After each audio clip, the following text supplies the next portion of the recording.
el primer discurso de Pedro. Perdón, es a partir del versículo 14, ¿sí?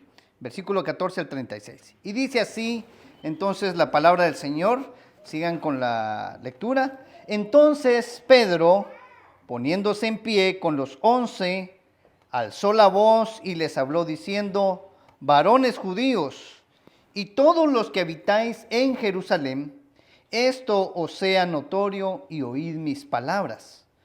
Porque estos no están ebrios como vosotros suponéis, puesto que es la hora tercera del día, mas esto es lo dicho por el profeta Joel.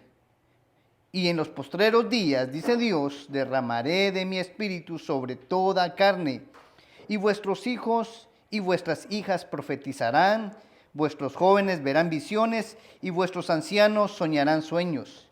Y de cierto sobre mis siervos y sobre mis siervas en aquellos días derramaré de mi espíritu y profetizarán. Y daré prodigios arriba en el cielo y señales abajo en la tierra, sangre y fuego y vapor de humo. El sol se convertirá en tinieblas y la luna en sangre, antes que venga el día del Señor grande y manifiesto. Y todo aquel que invocare el nombre del Señor será salvo. Versículo 22. Varones israelitas, oíd estas palabras. Jesús Nazareno, varón aprobado por Dios entre vosotros con las maravillas, prodigios y señales que Dios hizo entre vosotros por medio de él, como vosotros mismos sabéis, a este, entregado por el determinado consejo y anticipado conocimiento de Dios, prendisteis y matasteis por manos de inicuos, sacrificándole, al cual Dios levantó, sueltos los dolores de la muerte, por cuanto era imposible que fuese retenido por ella. Porque David dice de él: veía al Señor siempre delante de mí, porque está a mi diestra, no seré conmovido. Versículo 26. Por lo cual mi corazón se alegró y se gozó mi lengua, y aún mi carne descansará en esperanza, porque no dejarás mi alma en el Hades, ni permitirás que tu santo vea corrupción. Versículo 28. Me hiciste conocer los caminos de la vida, me llenarás de gozo con tu presencia. Varones hermanos, se os puede decir libremente del patriarca David, que murió y fue sepultado, y su sepulcro está con nosotros hasta el día de hoy. Pero siendo profeta y sabiendo que con juramento Dios le había jurado que de su descendencia en cuanto a la carne levantaría el Cristo para que se sentase en su trono. Viéndolo antes, habló de la resurrección de Cristo, que su alma no fue dejada en el Hades, ni su carne vio corrupción. Versículo 32. A este Jesús resucitó Dios, de lo cual todos nosotros somos testigos. Así que, exaltado por la diestra de Dios y habiendo recibido del Padre la promesa del Espíritu Santo, ha derramado esto que vosotros veis y oís. Porque David no subió a los cielos, pero él mismo dice: dijo el Señor a mi Señor, siéntate a mi diestra, hasta que ponga a tus enemigos por estrado de tus pies. Sepa pues, ciertísimamente toda la casa de Israel, que a este Jesús, a quien vosotros crucificasteis, Dios le ha hecho Señor y Cristo. Oremos. Padre que estás en gloria, hoy te damos gracias por tu palabra, Señor Jesús, que es eterna, es inmutable y es perfecta. Te suplicamos que el consejo de tu palabra hoy pueda ser oportuno para que en nuestra mente y en nuestro corazón encontremos certeza, verdad, confianza, paz, Señor Jesús, en nuestra vida y sobre todo, Señor Jesús, que nuestro corazón sea una tierra fértil en la cual tu palabra pueda posar, Señor, y traer mucho, mucho fruto, Señor Jesús. Utilízame en esta mañana para poder compartir el consejo de tu palabra y que sea lo que tú quieras decir, Señor, a tu pueblo. Muchas gracias. En el nombre de Jesús. Amén. Amén. Antes de entrar al contexto de este pasaje, como lo hacemos acostumbradamente nosotros, siempre vemos la historia de la redención, y aunque voy a dar un poquito de contexto, este pasaje es el primer sermón de Pedro. La última vez que yo tuve el privilegio de poder hablar con ustedes de Hechos, estuve hablando precisamente del derramamiento del Espíritu Santo en aquel día, en aquella fiesta del Pentecostés. ¿Se acuerdan? 50 días después de la Pascua se celebraba la fiesta del Pentecostés, y los discípulos, siendo obedientes al consejo de Jesús, cuando Jesús asciende al cielo, en ese día glorioso en que Él asciende al cielo, les dice: no se vayan de Jerusalén hasta que venga sobre ustedes el Espíritu Santo. ¿Se recuerdan? Y entonces los discípulos están 50 días ahí y celebrando el Pentecostés, esa fiesta 50 días después de la Pascua. Estaban reunidos en una casa como 120 y vino sobre ellos el Espíritu Santo. ¿Se recuerdan? Y empieza cada uno, lo que estuvimos estudiando la última vez, a hablar. A cada uno hablaba en lenguas, y habían lenguas de fuego, lenguas como de fuego que se repartían, y cada uno empezó a hablar en diferentes lenguas. Y fui claro en decir que las lenguas que hablaban eran lenguas que eran entendibles. ¿Por qué? Porque estaban en Jerusalén en esos días muchos judíos de todas las regiones, habían extranjeros. Y muchos de los que estaban alrededor de ese cuarto oían lo que sucedió y fueron a ver, y oían a muchos hablar en su propia lengua, ¿sí?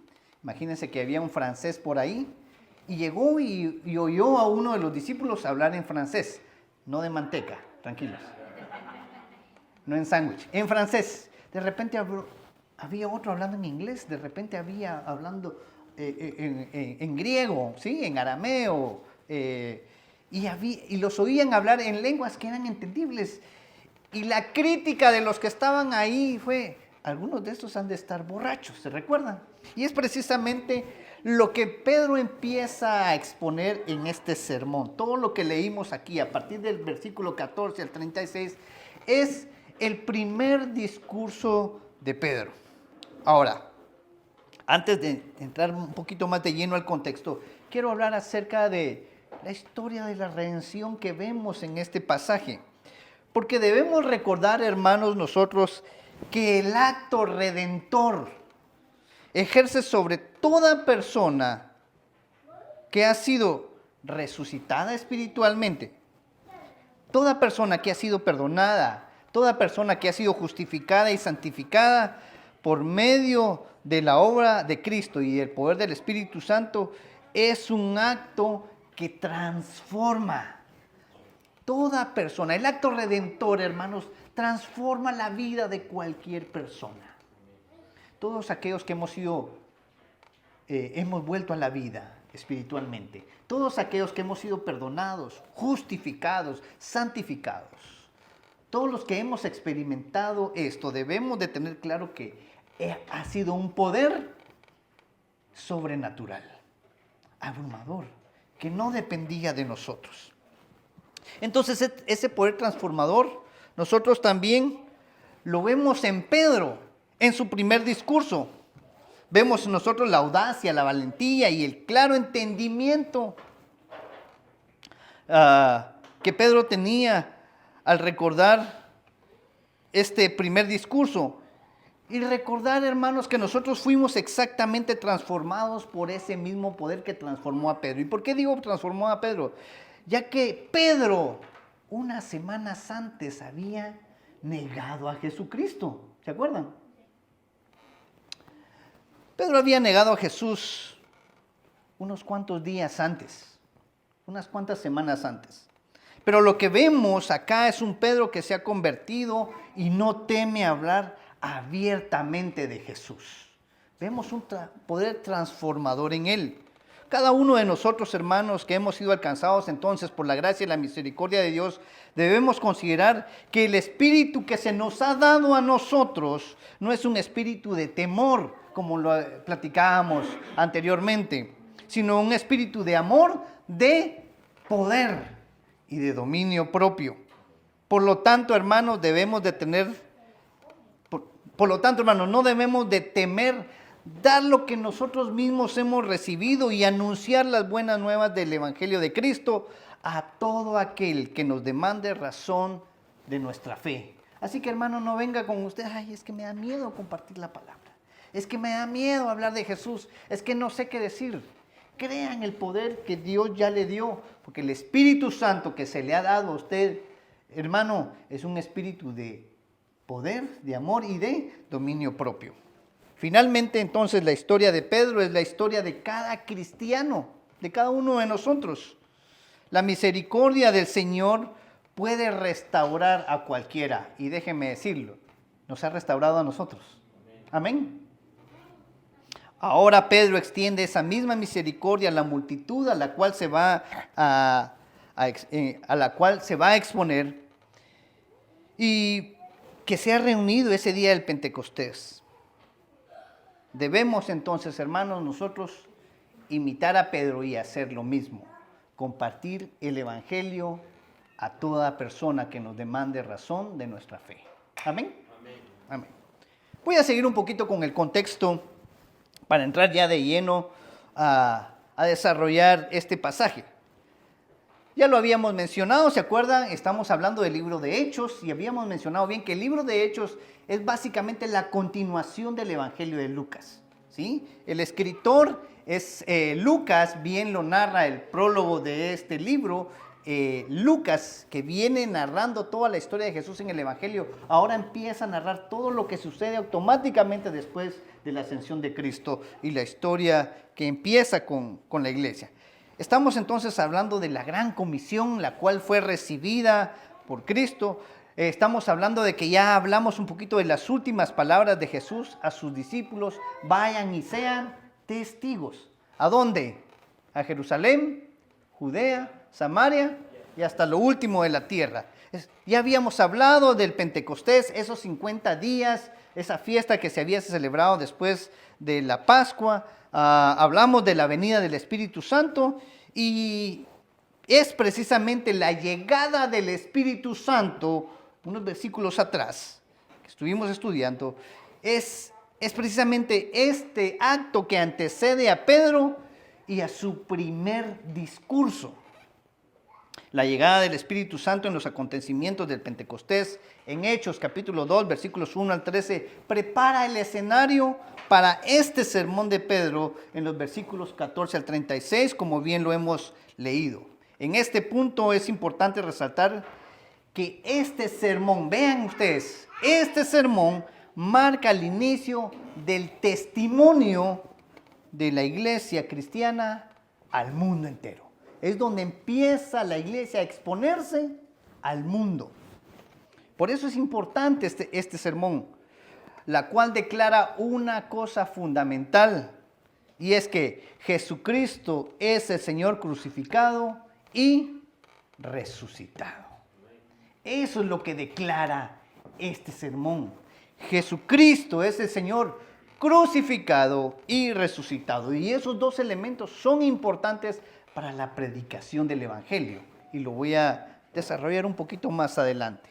El mensaje comenzará aquí en Jerusalén, pero así como lo deja claro el libro de Hechos, este Evangelio no se va a quedar en Jerusalén, sino que se va a extender hasta el resto del mundo.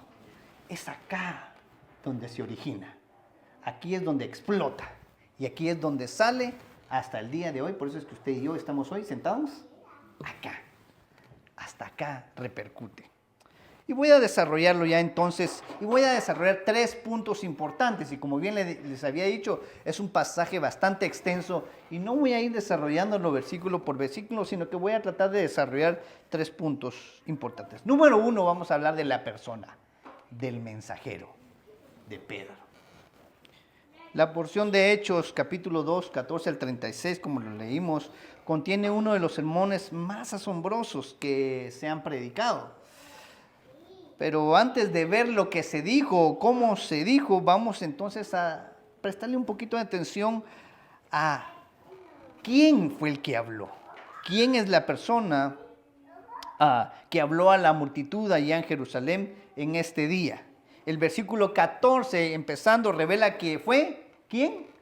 Pedro, el predicador de ese día, y que estaba junto a otros apóstoles. Estaban todos reunidos ahí. ¿Se acuerdan que habían 120 en ese cuarto, ¿no? El día del Pentecostés. Ahora, puede que este hecho no nos sorprenda. Pedro tenía que estar ahí de plano, ¿verdad? Decimos nosotros, y no puede ser sorprendente. Pero lo que sí debemos de considerar nuevamente es que es impactante en la historia bíblica el hecho de que Pedro estuviera siquiera presente. Y no solo presente, sino que ahora estuviera hablando. Comúnmente hemos desarrollado y hemos entendido que Pedro era aquel personaje en los apóstoles que era el impulsivo, ¿no? Que era el que se tiraba, ¿no? El primero, a ver quién se atreve, yo voy de primero, ¿sí? El bocón, ¿no? El del equipo, ¿sí? ¿Cuántos son? Vénganse pues. Es aquel que estaba ahí. Regularmente hemos mencionado de ello, pero sorpresivamente nos damos cuenta que así como fue de bocón, ¿no? O de hablador, porque lo voy a mencionar un poquito más adelante, fue aquel que le dijo, Jesús, yo, hasta la muerte, ¿no? Y fue el primero que salió huyendo. Y cuando se le retó a hablar de Cristo, fue el primero que negó. Y Jesús mismo le dice, hoy mismo me vas a negar. No, Señor, yo hasta la muerte, compadre. ¿Eh? Y no, hermano, fue el primero que salió y lo negó, no una, 3 veces. Ahora es asombroso que ahora está ahí y no solo está ahí presente, ahora sí está hablando. Y lo que es sorprendente, que sí está hablando con autoridad y con poder. Amén. La osadía de Pedro en el día del Pentecostés solo puede ser explicada por una cosa, por el poder del Espíritu obrando en él. Amén. Solo unas semanas antes, como lo habíamos mencionado, estaba dándole la espalda a Cristo. Ahora él está proclamando con confianza, incluso confrontando a los judíos acerca de su pecado y necesidad de arrepentirse. No solo está hablando, el hecho de Pedro de estar confrontando a los judíos en ese día es una muestra de osadía, porque no solo estaba presentando el Evangelio, los estaba confrontando acerca de lo que habían hecho. Ustedes crucificaron al Cristo. Y les estaba hablando de la necesidad de arrepentirse. Con el sermón del Pentecostés, Pedro presenta el testimonio, como ya lo había mencionado, de la iglesia al mundo, que declara que Jesucristo es el Señor. Debemos entonces reflexionar sobre el denuedo y el liderazgo de Pedro en el día del Pentecostés. La gracia que recibió de Cristo en el momento de su restauración, después de su negación, le permitió a Pedro predicar el Evangelio y hacerlo con osadía. Ahora, hermanos, otra vez repito, esa misma gracia la recibimos usted y yo. Amén. No fue algo excepcional solo para Pedro. La misma gracia que Pedro recibió, la misma misericordia la recibimos usted y yo. De la misma manera, voy a hacer esta pequeña explicación, debemos hacerlo usted y yo. Predicar el Evangelio con osadía y con determinación. El Señor sabía que Pedro lo iba a negar. Esa tarde, de hecho, Pedro negó al Señor y eso le confrontó a Pedro emocionalmente. Eso lo podemos ver en Lucas 22, 34, que dice el versículo 34, y le dijo Jesús a Pedro, Pedro, te digo que el gallo no cantará hoy antes que tú niegues 3 veces que me conoces. También en Mateo 26, 33 y 34, respondiendo Pedro le dijo, aunque todos se escandalicen de ti, yo nunca me escandalizaré. Jesús estaba anunciando su muerte. Versículo 34, y Jesús le dijo, de cierto te digo, que esta noche, antes que el gallo cante, me habrás negado 3 veces. Pedro le dijo, aunque me sea necesario morir contigo, no te negaré.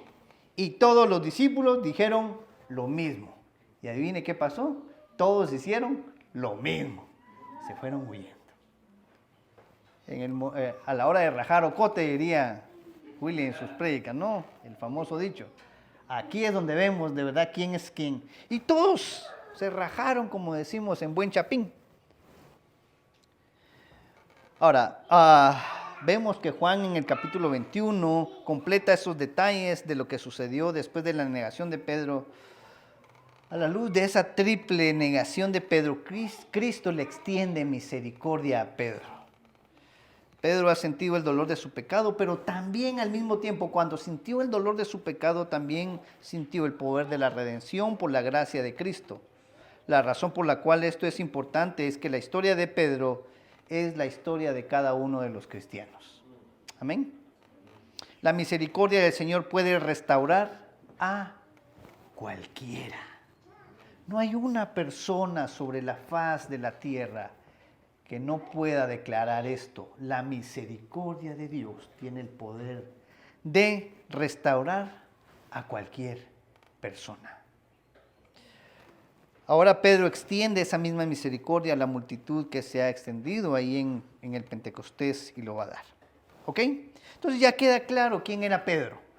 Ahora pasemos a hablar de otra cosa, del medio o del método que utiliza Pedro para predicar.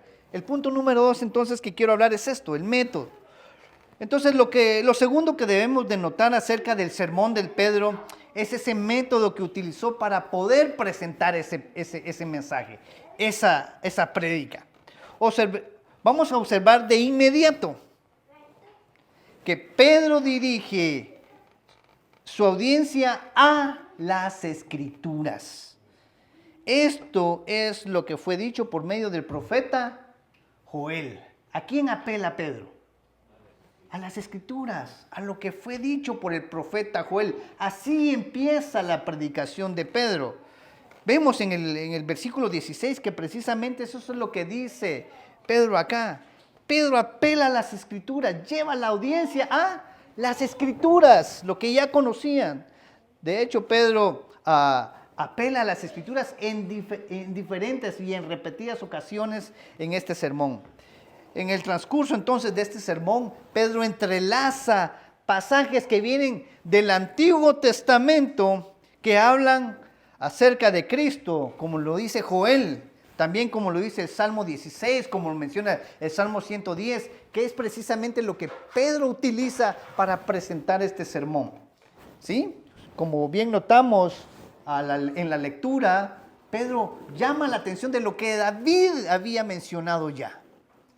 Pedro va a agarrar de las Escrituras y va a presentar un mensaje. Entonces el sermón de Pedro es un ejemplo, hermanos, maravilloso para nosotros de lo que debería ser toda predicación. ¿Y cuál es el punto principal? Que toda predicación debe de acudir al texto bíblico. ¿Para qué? Para explicarlo, para aplicarlo, para pedir una respuesta. En otras palabras, Pedro muestra aquí en los primeros capítulos de Hechos que los apóstoles, Pedro específicamente y luego los apóstoles del primer siglo, se dedicaron a hacer una predicación eminentemente expositiva. ¿Qué significa eso? Yo no sé si usted ya lo tiene claro acá en esta congregación. ¿Qué es lo que hacemos nosotros en la predicación? Exponemos el texto bíblico.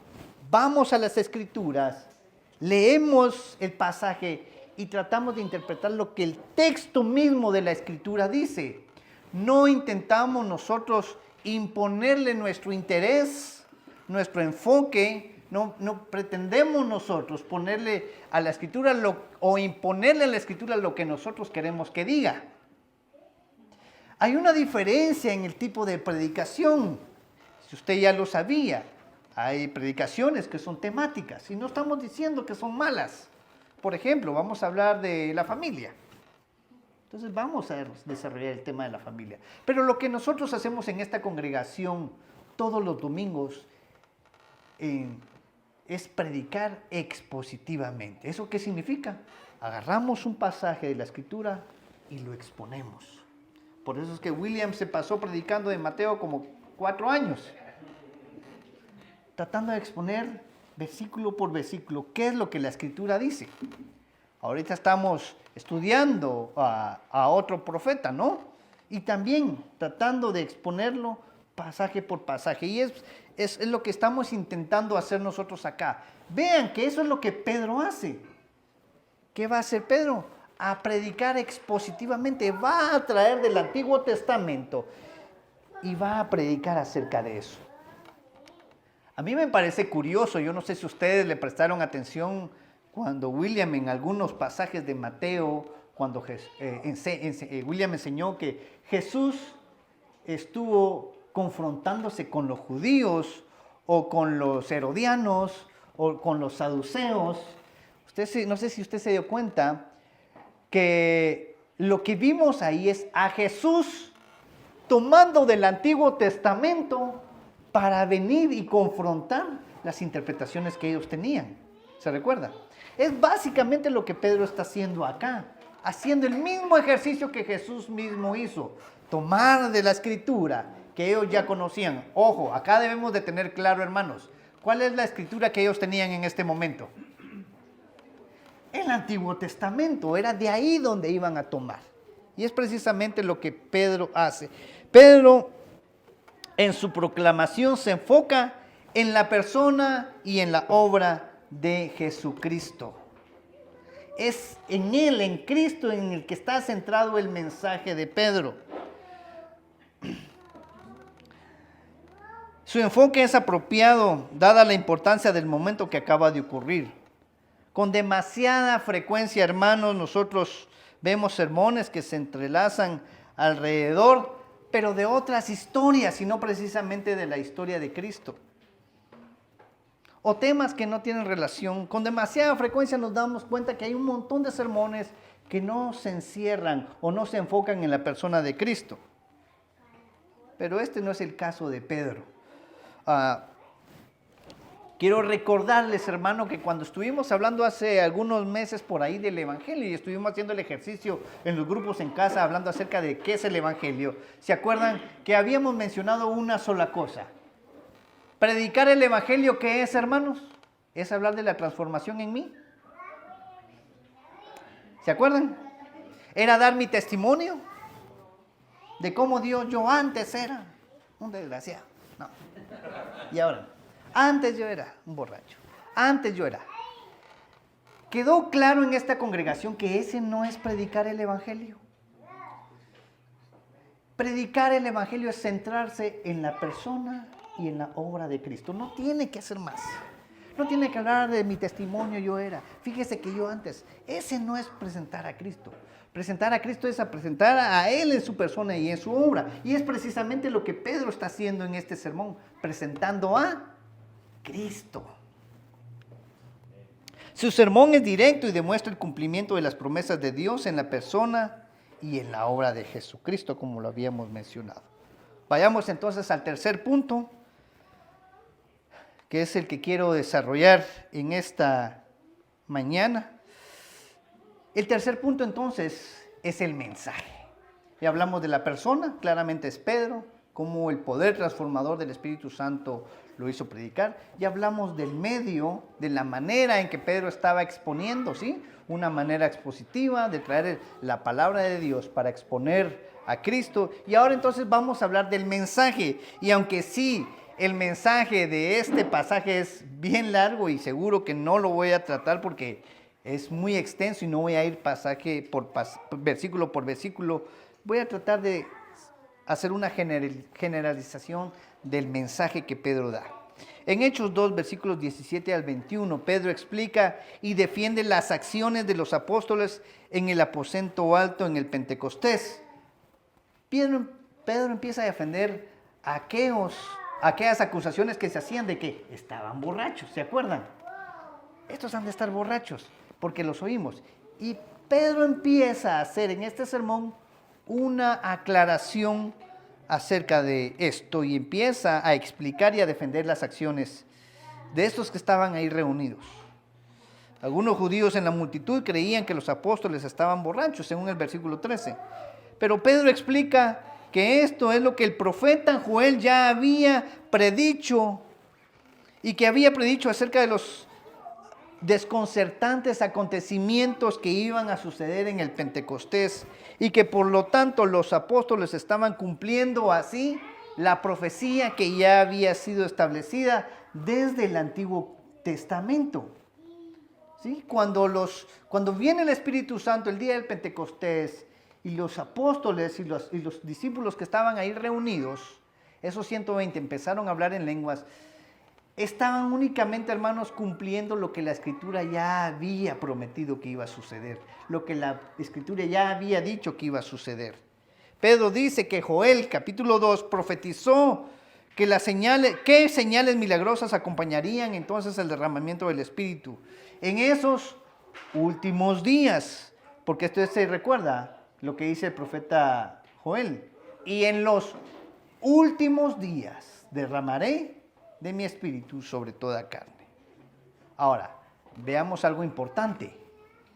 ¿Cuándo se está cumpliendo esto? El día del Pentecostés. Entonces, esto da a entender, hermanos, que los últimos días, ¿cuándo fueron? Ahí, en ese momento. Los últimos días empiezan con la venida de Cristo, el inicio de su reino y el inicio de la iglesia. Así que, hermanos, tengamos mucho cuidado porque sí podemos tener aplicaciones para nosotros hoy, porque hay aplicaciones para nuestra vida hoy.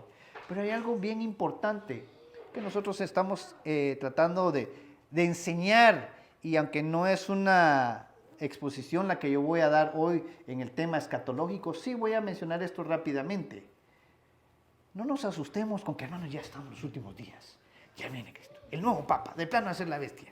No, lo que está sucediendo con Israel, lo que está sucediendo acá, que guerras y rumores, que terremotos, que ya viene Cristo, que son los últimos días. Hermanos, seguramente muchos de nosotros crecimos en una tradición eclesiástica y escatológica de esa manera, pero muchos pasajes ya dejan claramente, hermanos, que esos últimos días, cuando la Escritura dice en los últimos días o en los postreros días, es básicamente el inicio del nuevo pacto, el cual abre Cristo Jesús cuando viene, ¿sí? Por eso es que nosotros en esta congregación creemos que el reino de Dios ya está establecido. Cuando se le preguntó a Cristo Jesús acerca, a ver, Cristo, ¿y qué señales? Y dinos, ¿cuándo será el tiempo del reino? Y Jesús les dice, pues el reino ya está entre vosotros, ¿ok? Ahora, el apóstol entonces está enseñando esencialmente ahí a la multitud que todas las promesas del Antiguo Testamento acerca de la nueva creación han sido ya inauguradas por parte de la obra de Jesucristo. Ese nuevo pacto, ¿sí? Pedro continúa su sermón enfatizando sobre la soberanía de Dios, sobre los eventos acerca o alrededor de la muerte y la resurrección de Jesucristo. Como señala entonces, la muerte de Jesucristo fue parte del determinado propósito de Dios desde toda la eternidad.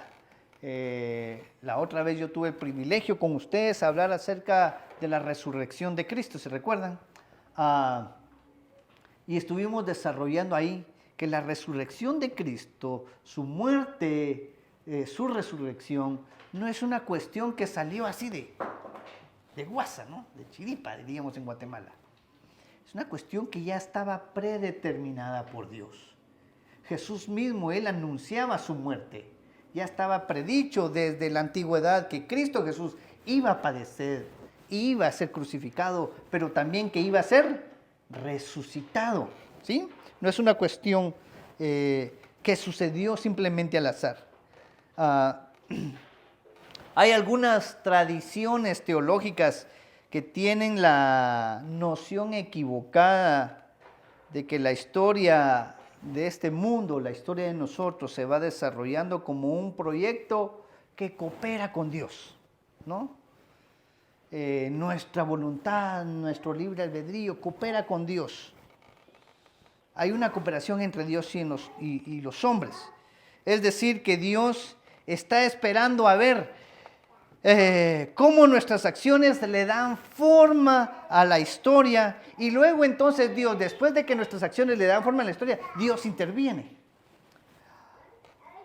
Esas tradiciones teológicas nosotros consideramos que es una noción equivocada acerca de la voluntad de Dios. Sin embargo, debemos de entender que estas nociones escatológicas no son congruentes con lo que vemos en la Escritura. ¿Por qué? Hermanos, debemos de tener claro, Jesús no terminó en una cruz porque fracasó ministerialmente. La crucifixión de Cristo no es un fracaso ministerial de Cristo. No sé si me entienden.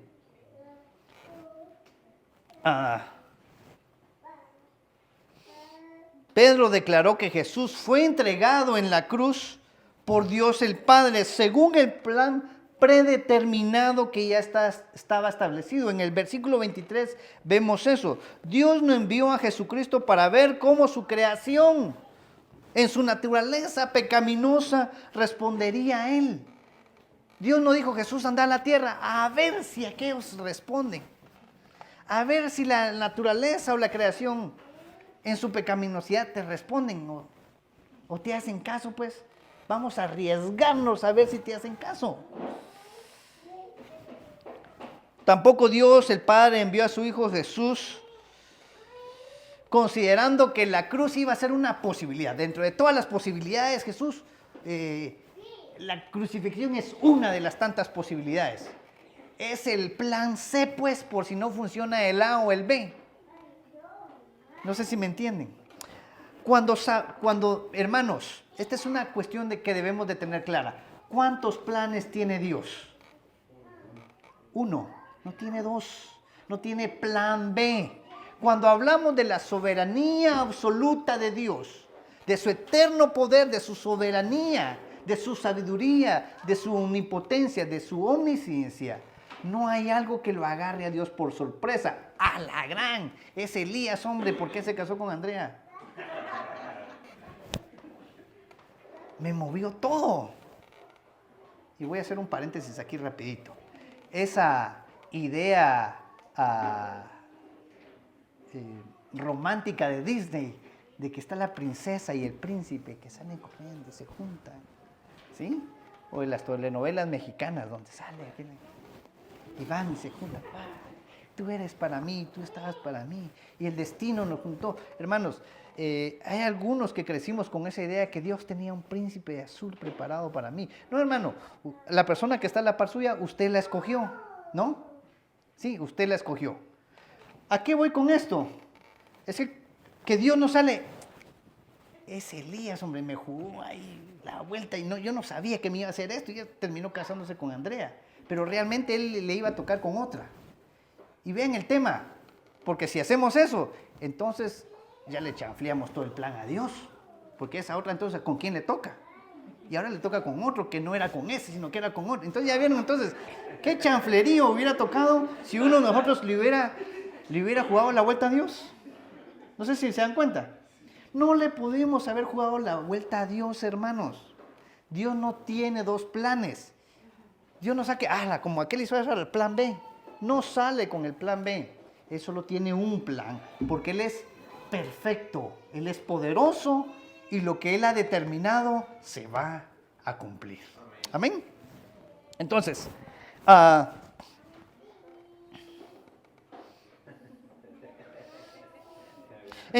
crucifixión no era una posibilidad, hermanos.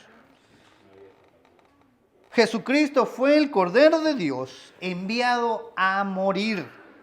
Pedro llama a su audiencia a reconocer las Escrituras y su clara enseñanza con respecto a la identidad de Jesucristo. Jesucristo era el Hijo de David, el Mesías prometido. Esta gran verdad debería dar a los cristianos de todo el mundo una firme certeza, hermanos, de que Dios tiene realmente el control de la historia del mundo y el control de nuestras vidas. ¿Sí? Dios no está esperando a ver cómo se desarrolla la historia. Dios no está ahí expectativa a ver cómo va la historia, a ver cómo quedó el Real, cómo quedó el Barça. No. Dios no está esperando cómo se desarrolla la historia. El Dios de las Escrituras es el Dios que dispone todas las cosas de acuerdo con el designio de su propia voluntad. Nuestro Dios, Efesios capítulo 1, versículo 11. ¿Por qué debemos de tener claro eso? porque Pablo explica acá en Efesios capítulo 1, versículo 11, en él asimismo tuvimos herencia, habiendo sido predestinados conforme a ¿qué? El propósito del que hace todas las cosas según el designio de su voluntad. La voluntad de Dios se hace. Él es el Dios que actúa en la historia. Él es el Dios trascendente, eterno, soberano, omnipotente, omnisciente. Esto, hermanos, entonces no significa que los hombres responsables de la crucifixión estén excusados por lo que hicieron, ¿sí? Porque acá viene esa probable contradicción. Entonces Dios ya sabía que aquellos hombres iban a entregar a Jesús. Entonces Dios ya sabía que Judas le iba a entregar. Entonces Dios ya sabía que yo iba a pecar. Entonces, ¿por qué me culpa? Y debemos de tener bien claro esto, hermanos, que la soberanía total de Dios no quita la responsabilidad del ser humano. La responsabilidad de los hombres va a estar siempre presente delante de Dios. Repito, la soberanía total de Dios no quita la responsabilidad del hombre. Estos hombres que menciona acá Pedro en el discurso, que crucificaron a Jesús, son responsables de la muerte de Cristo. Los que estaban presentes en la crucifixión son llamados impíos y son culpables por su pecado y por su hecho, dice Pedro.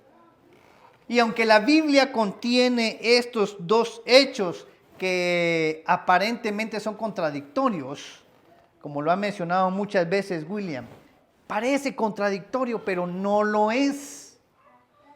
Estos dos conceptos prevalecen armoniosamente en el desarrollo de la Escritura. Dios es soberano, pero el hombre también es responsable. Amén. Estas son verdades armoniosas. Así que, hermanos, hagamos lo que nosotros hagamos, no sorprendemos a Dios. No lo agarramos en curva. ¿Sí? Hagamos lo que hagamos, no, ¿ahora qué hiciste? No vamos a sorprender a Dios, porque Dios ya sabía. Y todos nuestros actos están determinados ya en la voluntad absoluta y soberana de Dios. Pero eso no quita y no nos exime de nuestra soberanía, de nuestra responsabilidad. De nuestra responsabilidad, hermanos.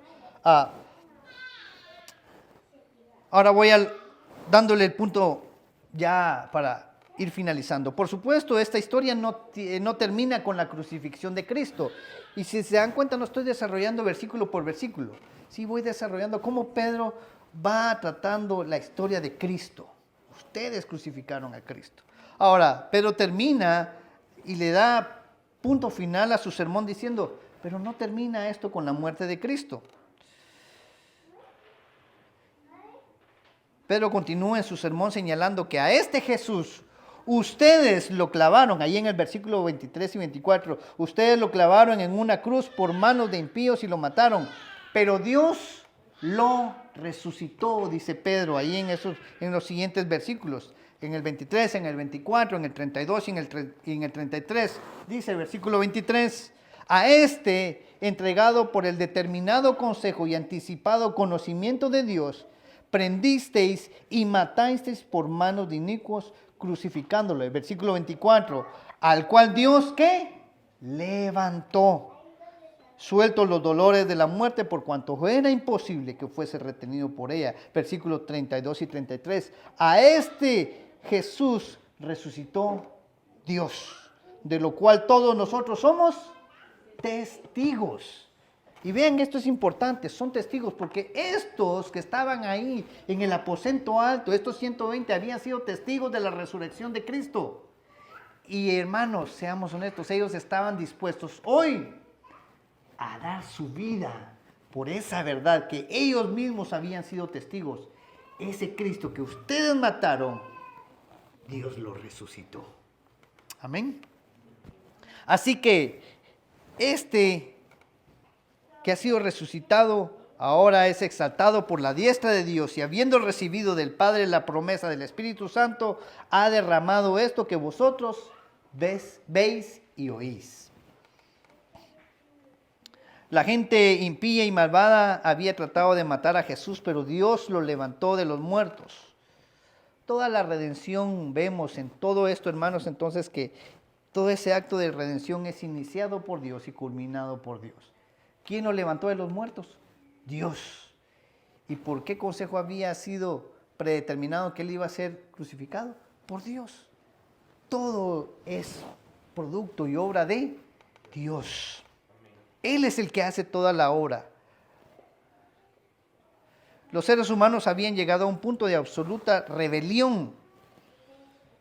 Simplemente, hermanos, ya no había más que hacer para que pudiéramos ser salvos por nosotros mismos. El ser humano estaba perdido. Estábamos totalmente depravados, perdidos.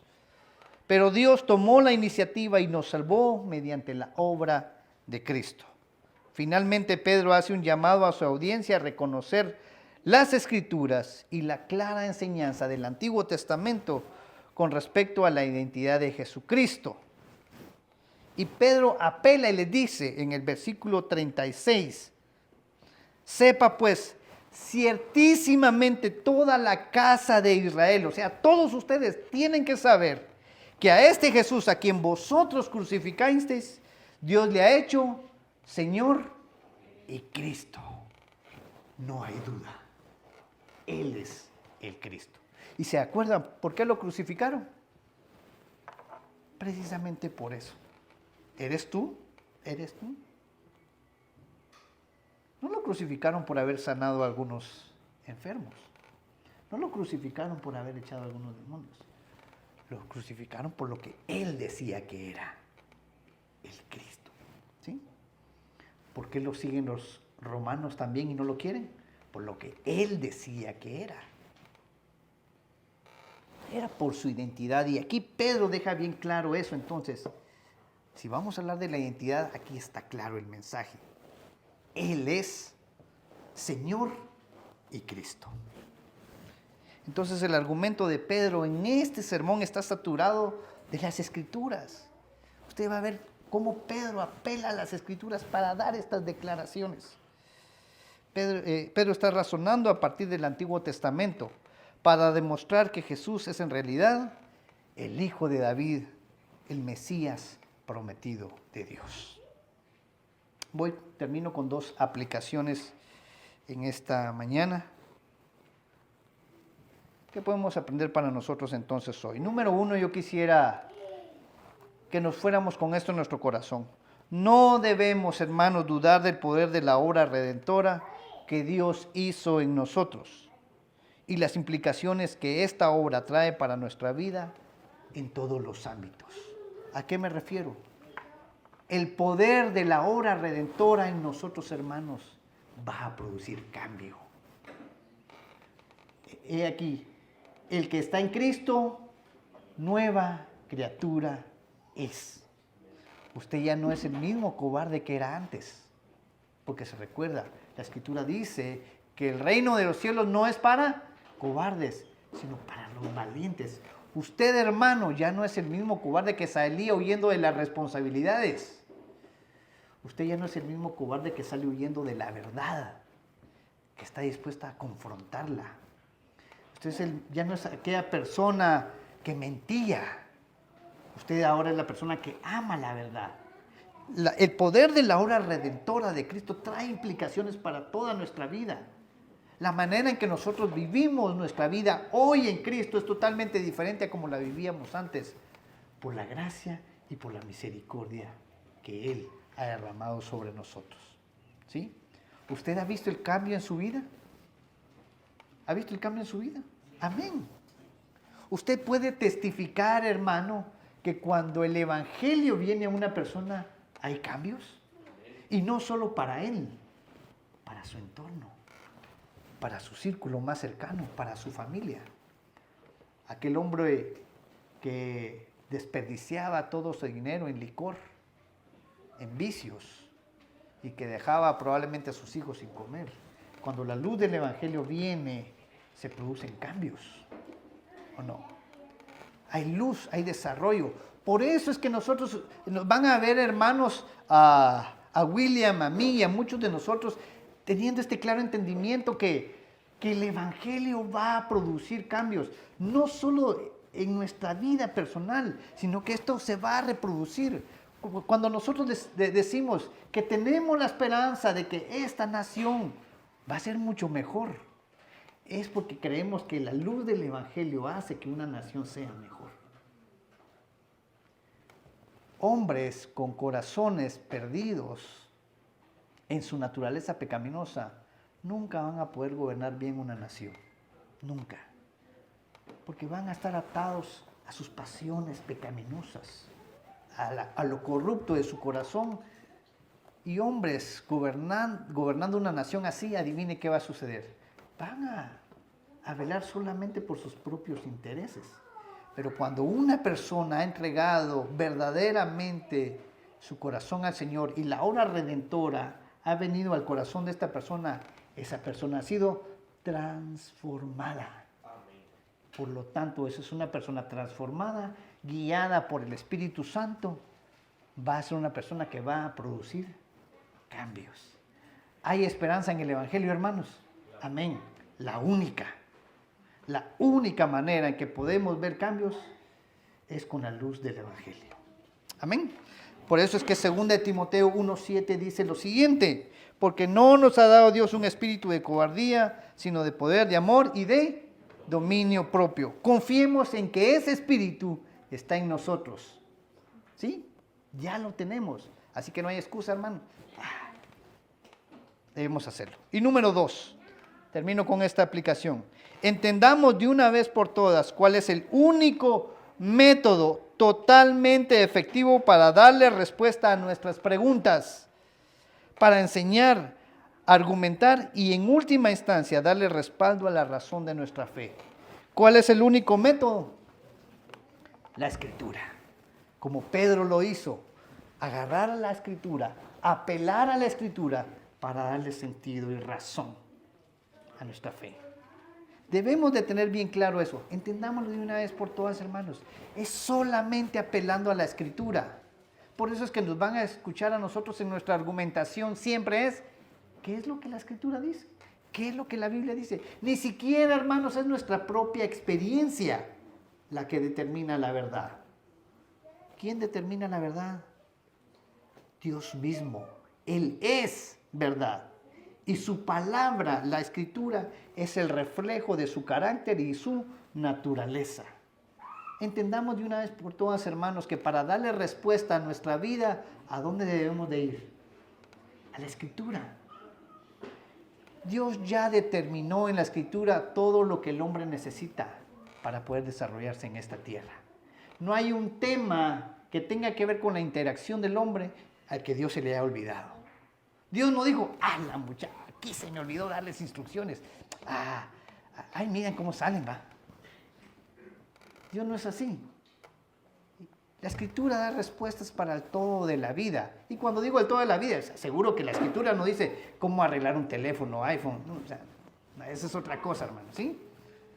Estamos hablando de todo lo concerniente a nuestra vida para tomar decisiones y que nos vaya bien.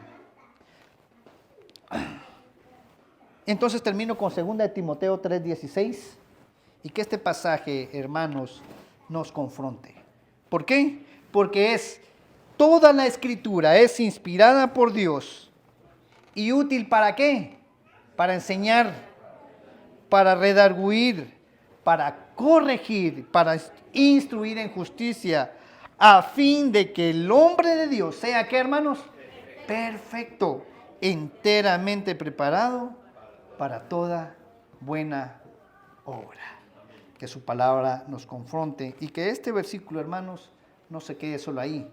Aprendámonoslo de memoria también y que esté presente constantemente, que es por la Escritura que vamos a llegar a ser perfectos delante de Dios. Pongámonos de pie.